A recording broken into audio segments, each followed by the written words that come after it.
Story 1. My name is Raul. I'm from Monterey, and I discovered your YouTube channel earlier this year. I am a retired ranger who spent the better part of 3 decades working for the Law Enforcement and Investigations Division of the Mexico City Forest Service. Since my retirement, I've had a lot of free time, and over the past few months, I've spent a lot of that time listening to various anthologies you've published. I think it's great that you publish the stories of ordinary people like me. With that in mind, I think I have a story that might interest you. It seems a little odd that I'm so excited to tell you this, since it's not exactly the kind of thing most people want to hear. I used to wonder how you managed to get so many people to want to share bad memories with you, but after thinking about it for a while, I think I figured it out. These aren't things we can talk about around the table in polite company, and I've never had anyone ask me in person what was the scariest thing that ever happened to me. People don't want to know, at least not the kind of people I've associated with. But at the same time, these are things that, for some reason, we want to share with people, and just like the viewers of your channel, I'm quite willing to lend my ear to a slightly darker story. So, without further ado, this is the story of one of the truly terrifying moments in my time as a forest ranger. For the vast majority of my career, I was stationed in the Cumbres de Monterey National Park near the U.S. border. Since the park is divided by a number of lakes, it is popular with anglers and kayakers, but these lakes are also populated by many small islands, many of which are popular camping spots. People come to the national park to get away from the city and get some privacy. And there's really nothing more private than your own personal island, right? Well, one afternoon I got a call from a chief ranger asking me for a little favor. He had received a call from the Nuevo Leon Police Department, a small border town about 33 miles to the west. After an officer there received a missing person report. One man's wife had gone on a camping hike with an old friend and had not returned after being expected that morning. My job was to go to their regular camping spot in a place called Cyclops Island to see if they were gone or not. The team of rangers in the national park is probably one of the most amphibious in the country, definitely the most aquatic in the region. Half of our job involves patrolling the waterways and making sure that all fishing and boating are within the regulation. So not only do we have easy access to kayaks and speedboats, but we are also very comfortable operating them. So when I got the call, I headed to the Santa Catarina River Visitor Center where we docked our boats. But just as I'm getting the boat ready to sail to Cyclops Island, I get a second call from the boss. The Nuevo Leon Police Department had contacted him with an update that needed to be reported immediately. According to the chief, this was not just a case of 2 fishermen who had fallen asleep after drinking too many beers. The missing man's son had contacted, and this time it was to warn the police that not only was his father probably armed, but that he had been acting extremely erratically before leaving the camping excursion. This wasn't what I had expected to hear when I heard there was an update, but I was more than equipped to deal with the situation, as I was on the law enforcement side rather than working solely at the visitor center. He had virtually all of the same options as an average police officer, but that didn't mean he didn't feel a sense of apprehension about what he might find. 9 out of 10 incidents in the park are resolved quickly and peacefully, but as you can probably guess, it's the 1 in 10 that keeps you up at night. So after preparing the boat, I sailed west for about 20 or 25 minutes until I saw Cyclops Island. After using my binoculars to observe the island from a safe distance, I could make out a slight column of smoke coming out of its eastern side. I really would have needed some sort of bullhorn to call the missing camper, but I didn't have the good sense to carry one. So I was forced to bring my boat within about 6 or 7 meters of the shore before calling using nothing but my lung capacity. I called once and then again, and after the third call I received no answer. I decided to disembark to get a view of the campfire that had presumably been lit by our missing camper. I brought the boat a little closer, jumped overboard, and then headed for the shore, calling out to our missing camper the whole time. At that moment, he could already smell the campfire, along with whatever he was cooking, so it was certainly within earshot of whoever had been tending to the fire. But since no one answered, and since I saw no one while walking along the beach, I assumed that whoever had made camp had moved. However, as I walked further towards the island in search of the source of the smoke, something caught my attention. For the rest of my life, I will remember this in photographic detail. Sometimes it runs through my head on its own, as if someone has pressed play on a remote control in my brain. I saw something falling out of the corner of my eye, and when I looked, I saw that it was a crow landing to join some of its brothers and sisters. But then I saw what it was landing on. There was a man sitting in a camping chair, not quite upright, but not completely hunched over either, with a large hole in the upper back of his skull. One of the crows was pushing its beak into the hole, while others struggled over what had fallen to the ground. The body was one of our missing campers, but I didn't have to wait long to find the second one. Lying motionless by the campfire was what was left of the missing second camper. Someone had gone to the trouble of cutting off his legs, I suppose after he was deceased, and had worked on cutting them into small sections before placing them on the fire.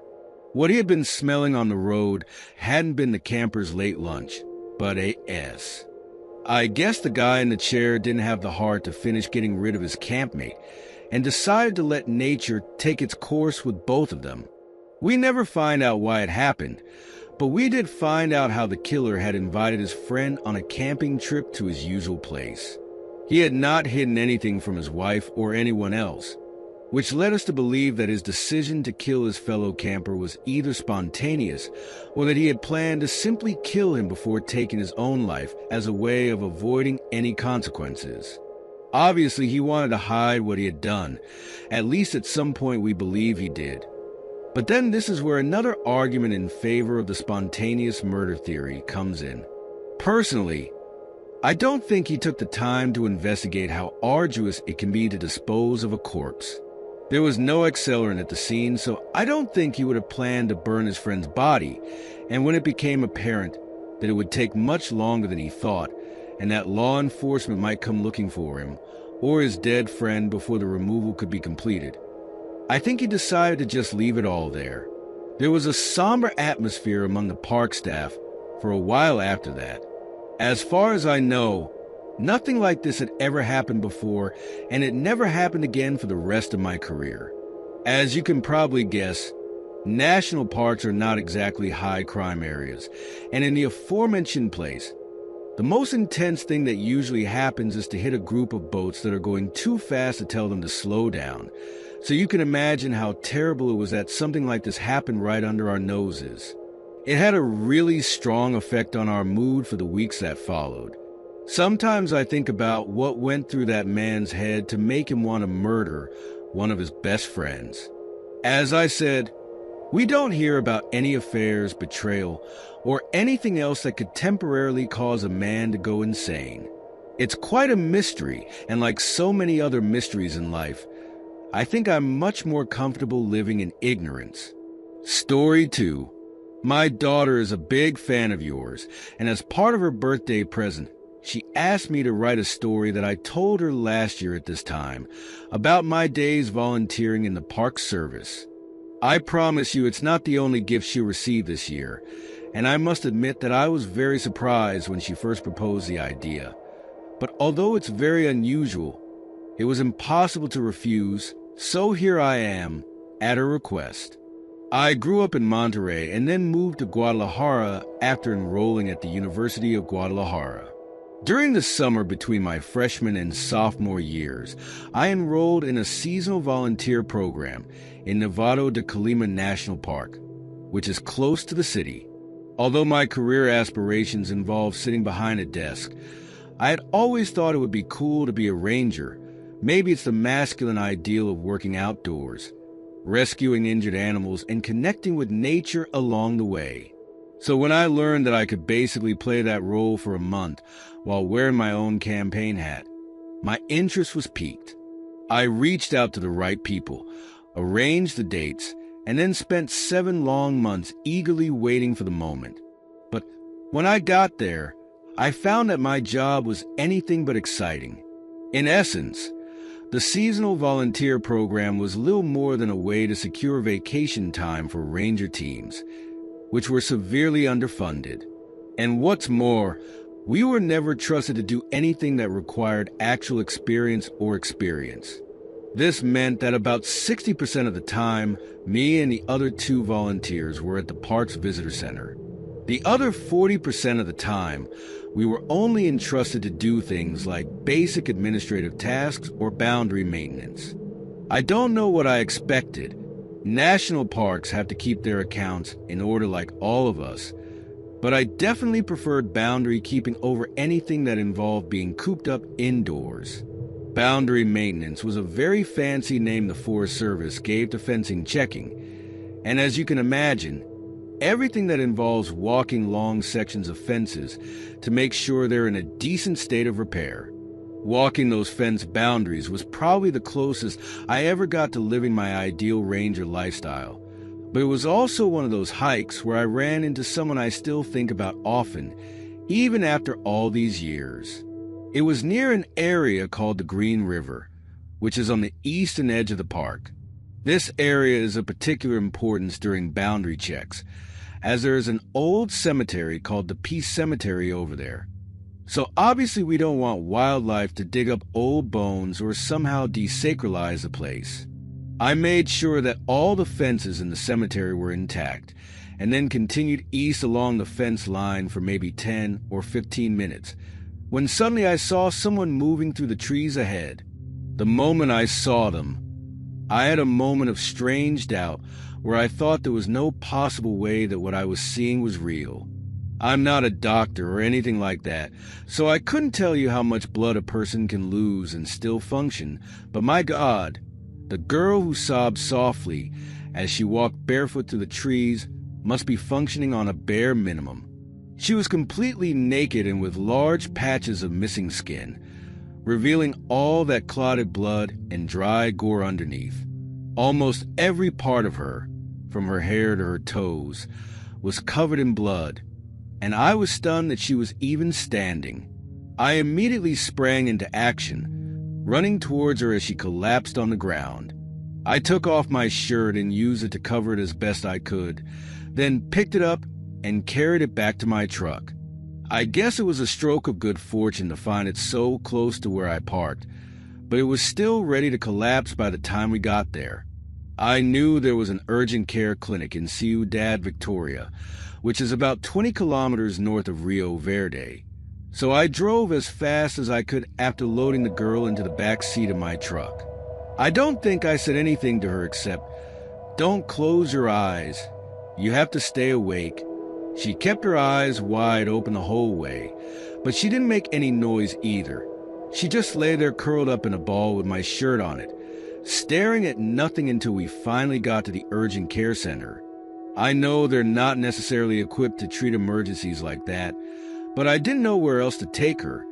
So after administering some initial treatment, I was told that they would take her to Ciudad Madero, where there was a general hospital equipped with a dedicated emergency room, and that's where my role in all of this ended. I asked if I could be of further help, but was told that the best thing I could do was to go back and tell the chief ranger what had happened. This was long before cell phones, and I could have used a hospital pay phone to let the team know where I was, but by that time I thought it was best to just drive back, change into bloody clothes, and tell everyone what had happened face to face. When I walked into the park headquarters and the boss and my coworkers saw the blood on my clothes, they knew something terrible had happened. At first they thought it was me who was injured, and I had to tell them something I'd only heard in movies say before. "It's not my blood," I told them, and then I started explaining where I'd been and what had happened. The boss took notes all the time as we had full jurisdiction. The only other group that could legally get us out of the way would be the AFI or something. unless we asked for their help or they intervened without us asking. It would be up to us to investigate what had happened to the girl. And that's where things got really weird. Obviously, we needed to talk to the girl I found to establish what had happened to her. But when the boss contacted the hospital and spoke to the relevant doctors, we found that she hadn't said a word. Not only about what had happened to her, but she wouldn't say a word to anyone either. This didn't seem particularly unusual to us. The poor girl had gone through an extremely traumatic event, which meant that she probably wouldn't want to talk about it until she calmed down enough. The doctors told us to come back the next day, but also that they would be in touch if there were any changes.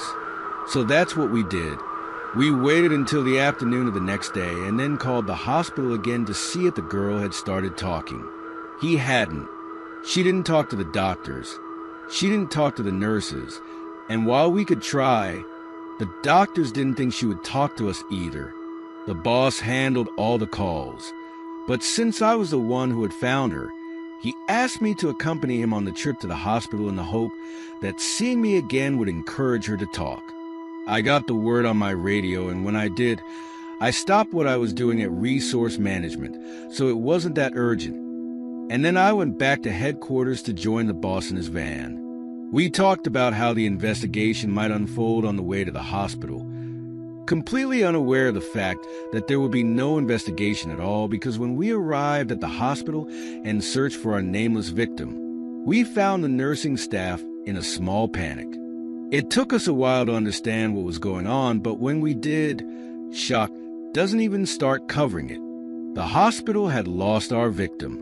A review of security cameras showed a man dressed in a nursing uniform pushing a wheelchair through the hospital's main entrance just after 1:15 p.m. He was wearing some sort of ID hanging from his chest, somehow convinced the front desk, and then headed straight to the room where our victim was located. There he put her in the wheelchair and simply took her out of the hospital without any attempt to stop him at all.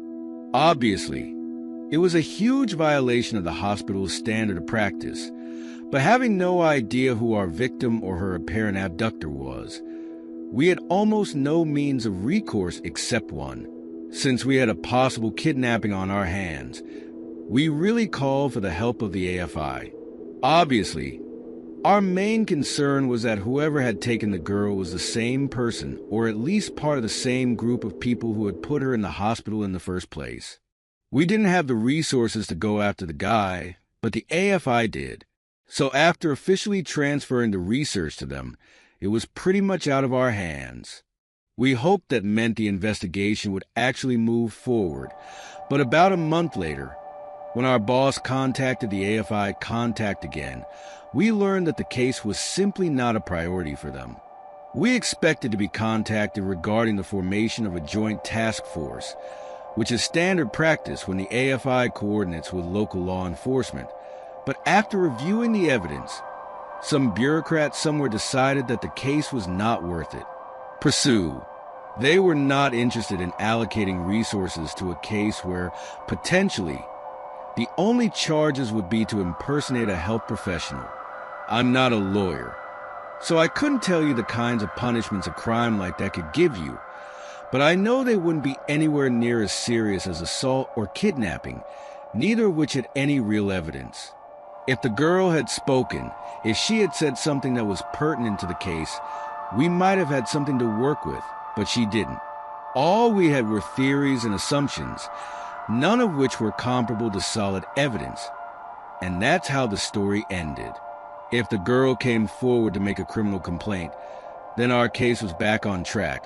But until then, or until our mysterious fake nurse committed another crime somewhere, we ran out of options and it was best to let it go. I'm not saying I agreed with that. If it was up to me, I would have pursued that case to the ends of the earth to find out what the hell had happened to that poor girl. But it wasn't up to me. I wasn't even an actual ranger at the time, and when my time was up, I went back to summer vacation, then to my studies when fall came, but that doesn't mean I've forgotten. I never forgot what that girl looked like or how it felt to see her limping through the trees, listening to that terrible, exhausted sob she emitted. And when I felt the time was right, I decided to share the story with my daughter. I know that might seem strange to you and your listeners, to tell my teenage daughter something so scary and strange, but I feel like there's a lesson I needed to teach her. When he returned to headquarters after dropping the girl off at the emergency room, he was under the impression that the Ranger team, along with any other law enforcement agencies that got involved, would fight to bring their attackers to justice. I don't know if I mentioned it before, but at one point the idea came up that the girl had been in some kind of accident. Maybe she had fallen down a rocky slope that had ripped off her clothes. But each and every one of her pieces, all her clothes, happened to be in tatters, but somehow they hadn't killed her on her way down. I don't buy that for a second.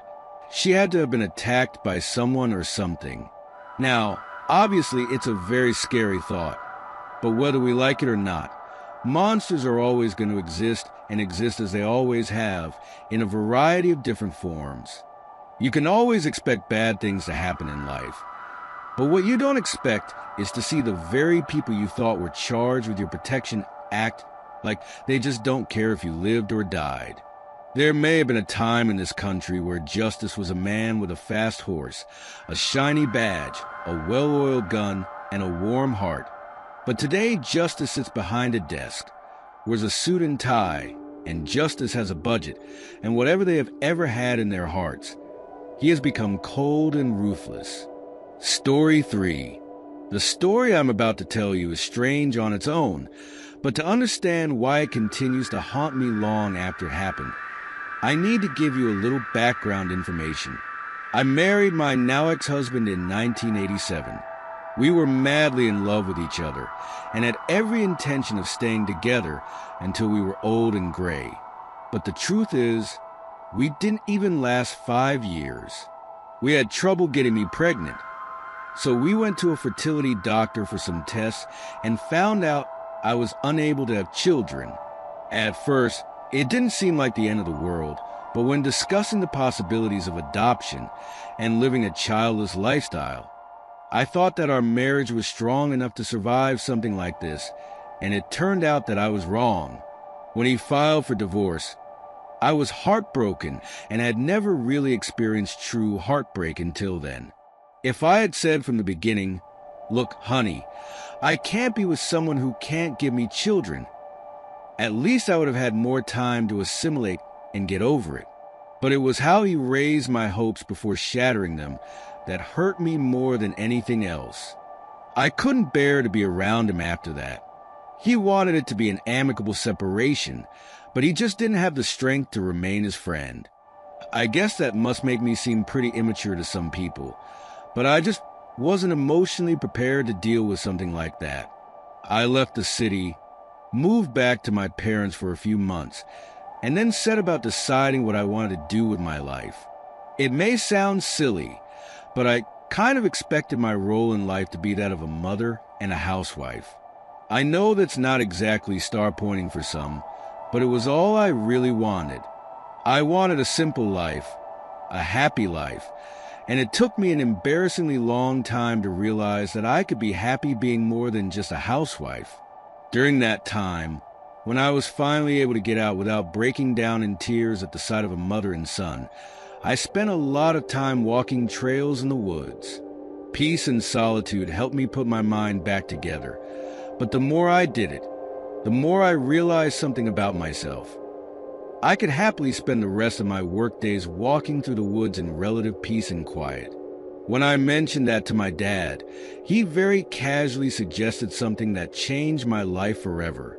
"Why don't you apply to the Forest Service?" he asked me one day, and I remember trying to think of a reason why that wasn't possible. I couldn't imagine myself being a ranger, but at the time I could barely imagine doing anything except crying myself to sleep every night after hours and hours of watching terrible TV. But then, the more I thought about it, the more I realized there was no reason why I couldn't be a ranger. Since I didn't have a bachelor's degree, I would have to intern for 2 full years before I was offered a full-time position. But that didn't bother me. I didn't have anything else at the time, so I decided to just give it a try. I was born in Veracruz, Mexico, but spent most of my childhood and grew up in Garrett County, Maryland, and sometimes imagine myself walking the Appalachian Trail during the warm summer months, wearing one of those smoky bear hats. But when it came time to apply for internships, there was only one place that was accepting applicants, and that was Acadia National Park in Maine. I had never imagined living so far north and wondering how I was going to survive the winters there. But it also offered a fresh start in a new place, away from the painful memories I so longed to leave behind. And so, in the late summer of 1993, I packed up my things and moved to the small town of Seal Harbor. I settled in a small house for rent on a street called, and this is no joke, Camino de las Colinas. I never found out if it was some kind of referral to Dr. Seuss or not. None of my neighbors had a definitive answer, but it was a nice, quiet place to live and made it so easy to get to and from the park every day. I interned for 2 years, completed all the necessary training, and by the fall of 1994, I was a full-fledged member of the Acadia Ranger team, badge and all. There was a presentation ceremony that my parents specially traveled to, and I experienced feelings of pride and self-confidence that at one point I would never have thought possible. I considered it a great accomplishment, and there's no denying how happy it made me, but I still felt this kind of void in my life, one that I knew I could never fill. Now let's cut back to about a year later, to June of 1995, and he was completing a land survey near a rocky hill called Connor's Rock. Once I was done, I turned around and started walking the 3.5 miles back to the park headquarters. But as I got closer to the shores of Eagles Lake, I decided to take a shortcut between 2 trails to save time. It wasn't a well-traveled section of trail, and I had never taken the shortcut before. But I knew enough about the park to know that if I made my way through the brush, I would come out on the opposite trail and have a much easier way back to headquarters. So that's what I did. I veered off the trail and was walking through the trees when suddenly something caught my foot. I didn't see the thing at all, which means it took me by surprise, and the stumble almost caused me to fall to the ground. So, after calling the mother thing, I decided to kick some bushes to see exactly what had almost made me fall. I assumed it was some rock, and if possible, I planned to dig it up and throw it aside to make sure no one tripped over it again. Some might call this a bit extreme, but it becomes second nature to make the park as safe as possible for visitors and coworkers alike. One thing you learn as a ranger is that a lot of things are completely out of your control, which then teaches you to always act on things you can control anyway. After tapping my foot to find the thing that had tripped me and then kicking the bushes around it, I was shocked by what I saw. It couldn't be a rock. The shape was too unnatural, and after cleaning up the ground around it a bit, I caught a glimpse of something that looked very much like a seam, and if it had a seam, then it could be some kind of box that someone had buried there at some point, recent or distant from the past. But no matter what it was, I had neither the time nor the energy to stop what I was doing and dig it up. So instead I tried to mark the spot as best I could, stomping more of the undergrowth to make the clearing more visible, and then headed back to headquarters. I mentioned the thing in passing to one of my coworkers, and although I wasn't exactly surprised, it showed some interest. I know that for many of you the first thing that comes to mind is some kind of buried treasure, and with Northeast Harbor boasting of some summer residents like the Rockefellers, no less, it wasn't out of the question that anything valuable had been buried there. But even so, no one was rushing to dig it up. I mean, I didn't even really know what it was, so while the box was still of interest, digging it up wasn't a priority at all.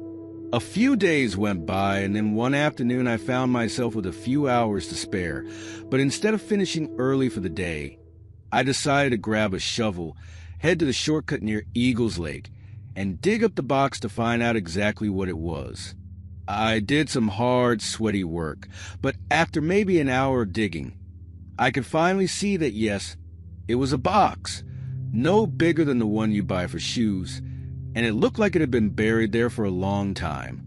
I pulled it out of the ground, cleaned it up, and set about removing the rotten twine from the bolt where there would otherwise have been a padlock. I must admit that I was quite excited at the time, and it never occurred to me that it could be something sinister. But when I opened the box and lifted a rotten piece of cloth away from whatever was inside, I gasped and slammed the lid shut after catching just a glance. It wasn't gold or silver or jewelry, nor was it a murder weapon from some decades-old murder, as a ranger suggested with a chuckle. It was a skeleton, the tiny, newly formed skeleton of a deceased newborn baby. I didn't touch anything else. I just ran back to the headquarters to tell people what I had found. Soon, nearly everyone on duty that day was at Eagles Lake, and not long after. So were several other state troopers and the entire forensic team. But before everyone arrived and cordoned off the scene, our chief ranger looked inside the box only to see for himself what was inside. Like I said, I just took a look, but I saw enough to know what I was seeing. Where is the boss? He took a long, hard look at that poor little guy, just enough to see the things I hadn't seen. I couldn't look at it again for a long time, but when the boss said that the skeleton seemed to be all wrong, he was right.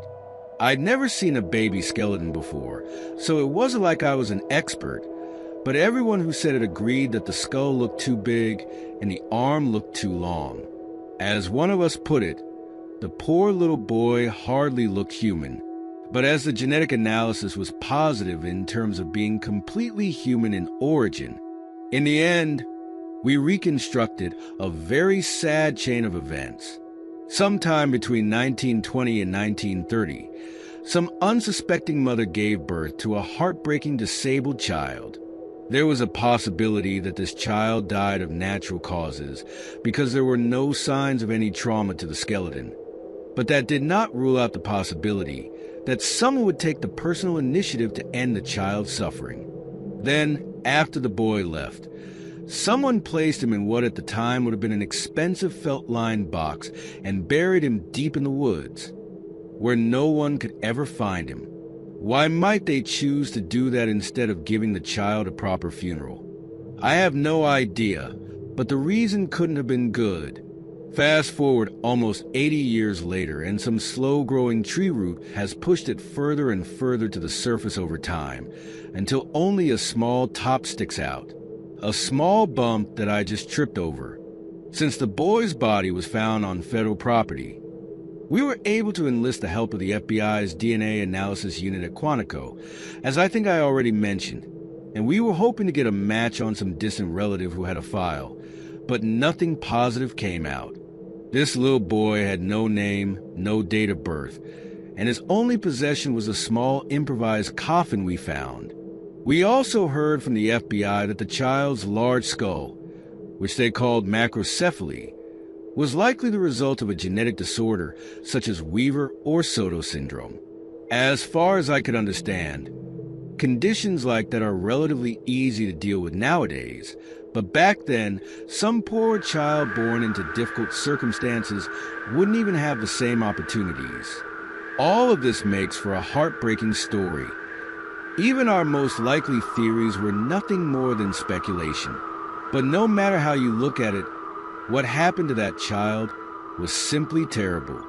And that's not why all this has haunted me all these years, at least not the story itself. Instead, it's been this. Sometimes, in my darkest moments, I feel like that poor baby was my own child. I feel like it was a strange kind of fate that led me to that shortcut and caused me to stumble over his makeshift coffin. I know it probably sounds like I'm losing my mind, and it's definitely not an idea I've discussed out loud, really with anyone, but it's really how I feel sometimes.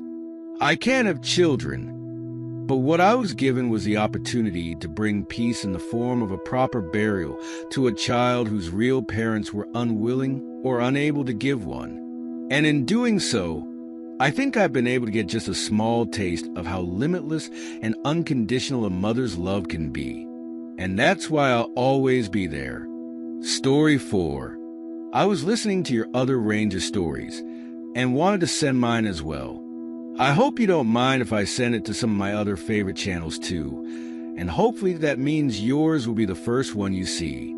I am medically retired from the Mexico City Forest Service, but I was a ranger in Cerro Azul National Park for 7 years between 1985 and 1992. Cerro Azul is in the mountainous region of Mexico, less than 80 kilometers from the border with Guatemala. Think forests, mountains, and lakes in summer, and a layer of snow and ice in winter, with the Blue River to the north and Mirror Lake to the south. Everything else is a series of ridges and valleys. On my last day of work, I was walking through one of those same valleys. I was going about my regular duties, minding my business, when I suddenly experienced what looked like a Mike Tyson bump on the right side of my hip. He turned me around, but the force also pulled my legs out from under me, and as I fell, I heard the sound of a rifle coming from the valley. My first thought was that it was an accident. It may sound crazy, but you'd be surprised at the kind of mistakes hunters make when they're eager to get their first prey of the season. That's why we have so many regulations in the first place. I couldn't see the shooter, so I started yelling, "Don't shoot." I'm a ranger.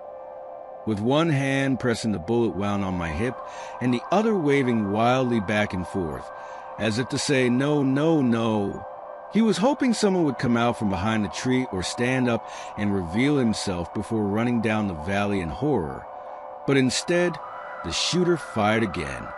I don't know how they didn't reach me. I was sitting right there on the forest floor, but when I saw the earth explode just inches from me, I instinctively rolled behind the only shelter I had, which was a rotten log barely long enough to cover my entire body. Believe it or not, I still couldn't believe that someone was deliberately shooting at me. I just couldn't imagine why anyone would want to do that. Who in their right mind would be willing to shoot a ranger? I tried to shout I'm friendly, stop shooting, again a few times, and the shooter responded by putting a bullet in the log behind which I was hiding. Somehow, it didn't penetrate, but depending on how much ammo they had, they could just blow up the trunk and then up once they had a clear line of sight. Only then did I really realize what was going on, and only then did the solution become obvious. Before rolling into my front, I made sure my legs were still working enough to run, and then began pointing my body in the direction where I had parked my truck. The shooter didn't fire, and that seemed to scare me even more. He was just watching, waiting for me to make a move. If he poked his head out, and they were still there waiting to shoot, he would be dead. I had to do something to make them fall back enough to at least miss if they fired. And since all I had at my disposal was my firearm, that's what I used. I fired a few rounds over the trunk after rolling to my side, then got up and ran through the trees, shooting wildly behind me as I ran. I know the shooter shot me one last time. I heard the sound as the bullet passed right above my head, but somehow I managed to run far enough and fast enough to break his line of sight and return to my truck alive. Since the ranger headquarters was far away in Blue City, I went to the emergency department in Sandy Town instead. It's a long story, but I was only able to notify one other ranger of my injuries, and she was the one who relayed the information back to the ranger headquarters while I drove to Sandy Town. My biggest fear was passing out at the wheel due to blood loss, but as a doctor later told me, I was very lucky regarding where the bullet hit me and the path it took through my hip. If I had gone farther to the left, I probably wouldn't have been able to run, and if I had gone lower, I would have risked cutting my femoral artery. If that had happened, I wouldn't have even made it to my truck, let alone the hospital. Since the park is federally owned, the FBI joined our team of rangers to search for a possible shooter. But by the time they arrived, the person who tried to kill me was already gone. The agency took the matter very seriously and interviewed me extensively, mostly while I was recovering from surgery in my hospital bed. They had dogs running all over the park for weeks looking for boot prints, bullet casings, you name it, but they found nothing. The best they could do was tell me the type of rifle that had been used to shoot me, which was a 1700th century Remington model. But during the final interview, an agent shared one of his prevailing theories with me. They couldn't rule out that my attacker was some kind of mad hunter who suffered a psychotic episode and shot me a few times. But that being said, there was one angle in particular that the task force was especially interested in. Just a few months before I was shot, a team of Mexico City sheriffs approached a cabin in Frontera County. They had an arrest warrant for a guy named Ramon Herrera, but during their approach, they ended up shooting the man's dog, then his son, one of Herrera's friends, and then opened fire on the sheriffs, leading to an 11-day standoff in which a police sniper shot Herrera's wife. This guy was wanted on gun-related charges, so the marshals thought he had a whole arsenal of machine guns hidden in his cabin, and so they went in like it was a war zone, which ended up killing 2 innocent people. Ramon Herrera ended up receiving millions in compensation from the government, but before that, the whole situation created a media whirlwind and angered many very violent people. Story 5. Sierra Madre Oriental National Park is a mountainous nature reserve in the northern region of Mexico. The park attracts around 3 million visitors a year who come in search of its verdant forests, crystal clear lakes, and majestic snow-capped mountains. However, each of these visitors receives a clear warning, as the Sierra Madre Oriental is known for being as brutal as it is beautiful. During the winter months, sudden snowstorms can cause temperatures to drop to minus 30 degrees, resulting in an extensive list of fatalities and missing people. The park is also home to brown bears, whose population exploded after the hunting of the species was banned in the 1970s. Bears are not known for their aggression towards humans, but along with the wild wolves and wild boars that inhabit the park, they can pose a deadly threat to those who are in the wrong place at the wrong time. But the Sierra Madre Oriental isn't just famous for its wild natural beauty. It's also the place where a decades-long mystery was closed.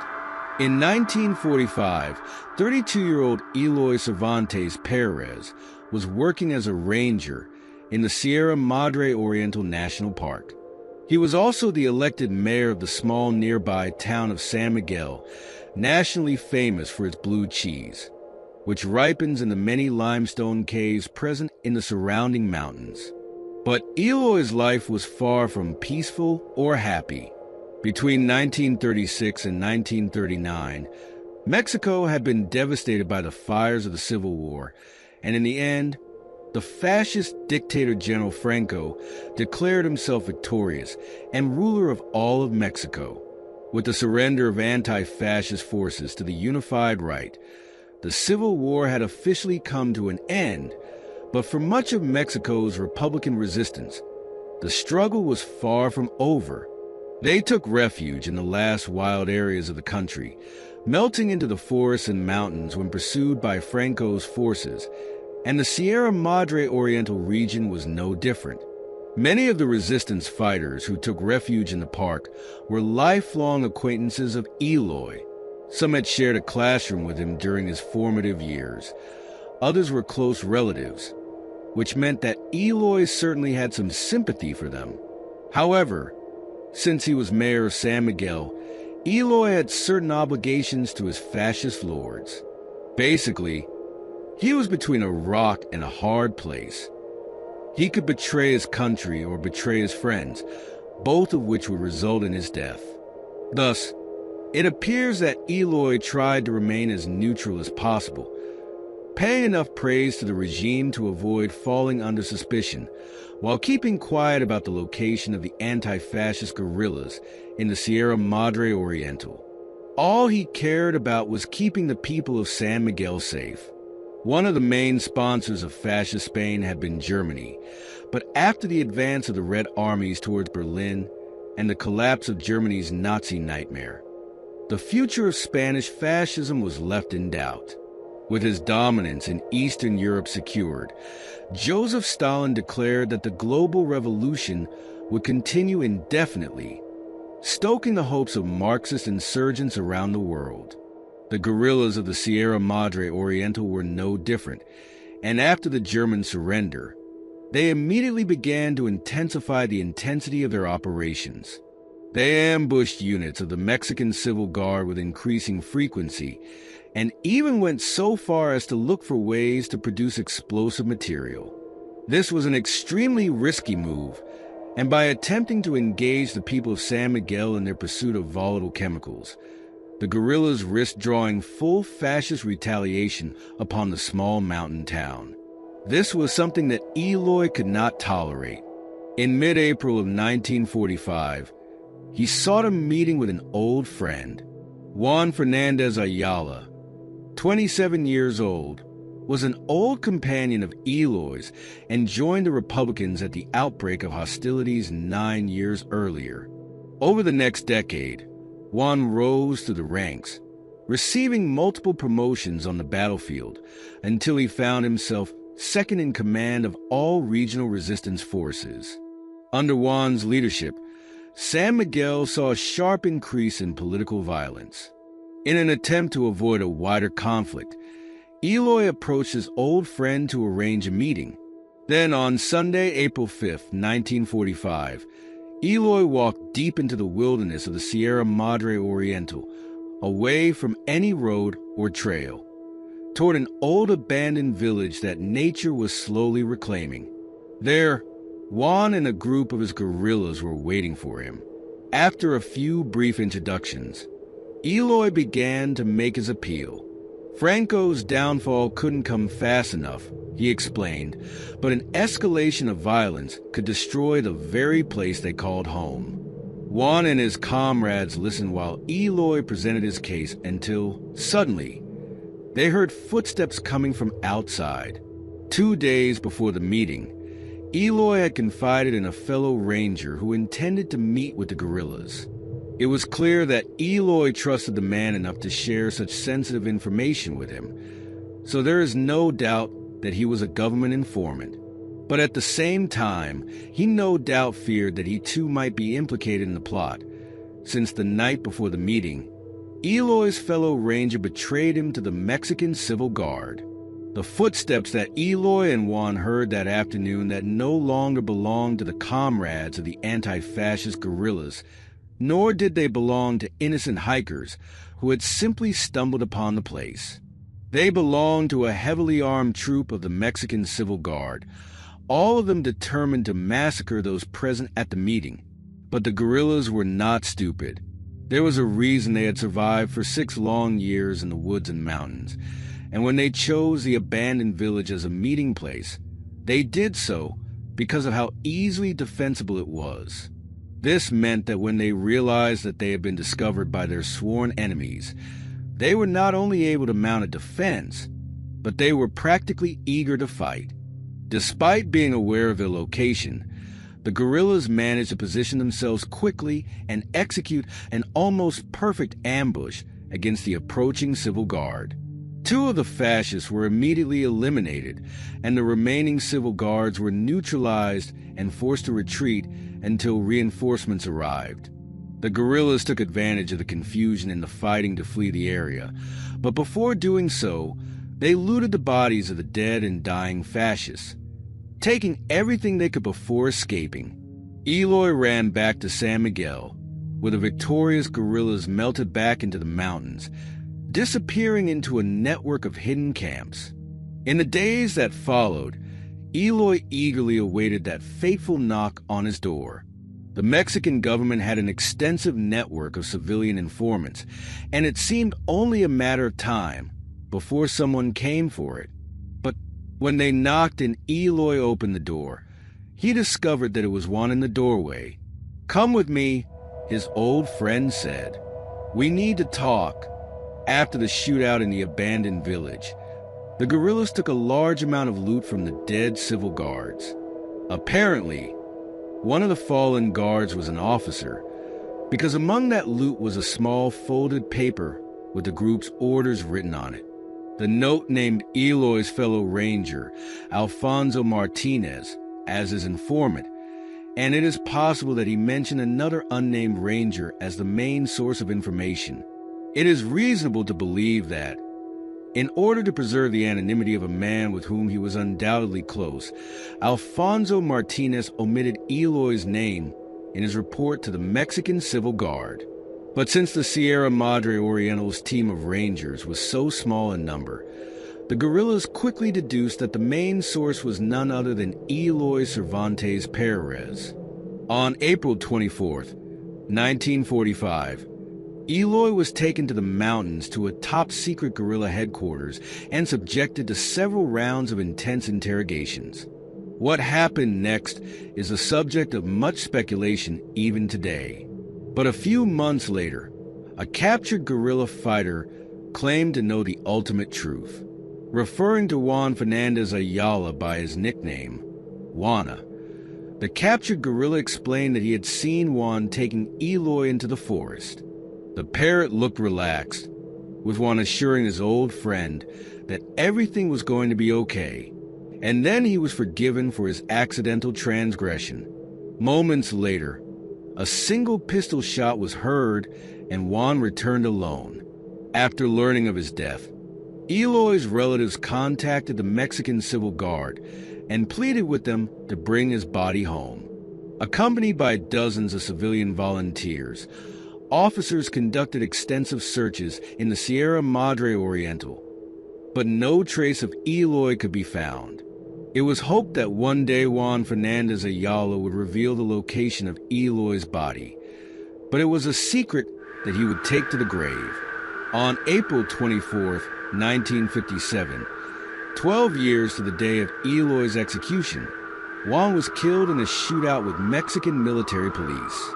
In the end, Eloy's loved ones accepted that, dead or alive, he would never return home. But in the words of Walt Whitman, nothing is really lost. During the summer of 2018, a team of professional cavers was exploring a system of underground passages in the eastern interior of the Sierra Madre Oriental National Park. Thanks in part to funding from the European Union, the Mexican government hired the group of highly experienced cavers to search for the remains of those who had disappeared as a result of both the Mexican Civil War and its prolonged and painful aftermath. Eloy Cervantes Perez wasn't the only man to disappear in the area, so it's not like the search team was specifically looking for Eloy.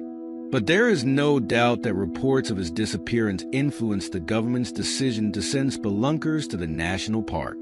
Upon reaching the entrance of an underground cave known as the Cueva del Topper, the group unpacked their things and prepared to descend almost 200 meters underground. The descent required a great deal of care and precision, not an easy feat even for such experienced cavers. But once they successfully reached the bottom of the cave, the spelunkers began a careful search for any traces of human remains. They soon found some among a section of mud and debris. Spelunkers recovered bones that were later determined to be human. After extracting strands of DNA from sections of the skull and jaw, police compared them to samples taken from Eloy's living relatives, and they were a perfect match. After having been missing for almost a quarter of a century, Eloy Cervantes Perez was finally found. When news of the coincidence reached Mercedes, Eloy's 75-year-old daughter defied her advanced years to take a trek to her father's final resting place to pay her last respects. Her loved ones pleaded with her to wait for more developments at home, but Mercedes insisted on camping near the entrance to the cave system while further investigations unfolded. He was present when investigators determined that Eloy had been executed with a single shot from a 409mm Asher pistol, the same variety of pistol found in Juan Fernandez Ayala's possession after his violent and sudden death. Throughout the summer of 2018, Mexican authorities continued to reconstruct Eloy's skeleton, and it was through this process that they made a chilling discovery. Eloy was not the only group of human remains that were left there in the dark. As researchers began working to reconstruct the second of the two skeletons, several details became apparent. The first was that the bones belonged to a woman between 10 and 14 years of age when she died. The second was that the girl had not died on the same night as Eloy, but between 5 and 15 years later. After analyzing the girl's bones to determine the date of her death, investigators determined that she was likely the daughter of local shepherds who had accidentally fallen into the cave while working or playing near its entrance. However, this claim was quickly dismissed by renowned forensic anthropologist Dr. Fernanda Cruz. Dr. Cruz was famous in Mexico for having helped identify nearly 100 unnamed Argentine soldiers who died in their disastrous attempt to take the British Falkland Islands. Upon learning of the case of Eloy and the unnamed girl, Dr. Cruz was generous enough to offer her services to the Mexican government. However, after conducting her own analysis of the girl's remains, Dr. Cruz stated that the girl could not have been a rural shepherd. Her bone structure suggested that, rather than a diet consisting mostly of maize, which would have identified her as coming from a low-income rural family, the girl had subsisted on high amounts of lean animal protein, which meant she was likely raised on the much more populated North Coast. Dr. Cruz further analyzed the girl's DNA to create a physical representation of what she might have looked like. He was said to be about 5 feet tall, with green eyes and dark brown hair. This description was spread throughout the region in the hope that it could remind someone of some memory, but unfortunately no one came forward with relevant information. Perhaps the closest breakthrough investigators had on the case was after learning of a little-known fact about the Sierra Madre Oriental. After General Franco's rise to power, many innocent Mexicans simply disappeared, but not all fell victim to the fascist secret police, and not all joined the guerrillas in the mountain shelter. Some wanted to disappear from the radar, so to speak, and live their lives in privacy among Mexico's remote mining mountains. Some of these individuals would have been sought by Franco's fascists for perceived disloyalty to the regime, while others simply did not want to live under a dictatorship, but could not bear to leave the country of their birth. Most found work as undocumented miners and affiliated mine workers, and built their own makeshift dwellings tucked between the pine-covered hillsides. Some got married, others had children, but all remained completely isolated from the world around them. So it makes sense that if someone from their community were to go missing, they would do everything they could to avoid the involvement of outside authorities. A police investigation could uncover much more than just the truth, and for many of Mexico's Republican fugitives, such a possibility could not be considered. Since less than 20% of the girl's skeleton had been recovered, investigators were unable to determine the exact cause of her death. In fact, some attempts at analysis have led to some very strange observations. For example, there is no doubt that the girl fell almost directly down the cave's 180-meter entrance shaft before crashing into its rocky floor. However, only a few of the recovered bones show signs of damage from the high-energy impact. The girl's femur and jaw were completely intact, with only small sections of her skull showing some significant damage. This has led some to theorize that the girl was killed by a blow to the head and then somehow placed in the cave in a way that precludes any kind of prolonged fall. Essentially, there are two main competing theories here. Number one, the girl's death was completely accidental and, due to some physical abnormality, only fractured her skull after a fall of almost 200 meters onto a hard, rocky surface. Or number two, the girl was murdered by someone with a twisted affection who chose to gently lower her body into the cave in a sick parody of a funeral. As of June 2022, the identity of Topper's Jane Doe remains a mystery. And although Mexican police have stated that the investigation is still open, the possibilities for further developments are highly unlikely. His DNA has been uploaded to the Phoenix database, a project launched by the Civil Guard to help solve cold cases, as well as to identify unidentified people. The remains of Eloy Cervantes Perez were finally returned to his family, and he was buried in the old cemetery of the town to which he had given his life to protect. His daughter stated that Topper's Jane Doe was also buried in the same cemetery, right next to her father's grave. After so many years together in the cave, he said it wouldn't be fair to separate them now. The case of Eloy Cervantes Perez and the mysterious Jane Doe of Topper remain one of the most intricate and heartbreaking enigmas in the history of the Sierra Madre Oriental.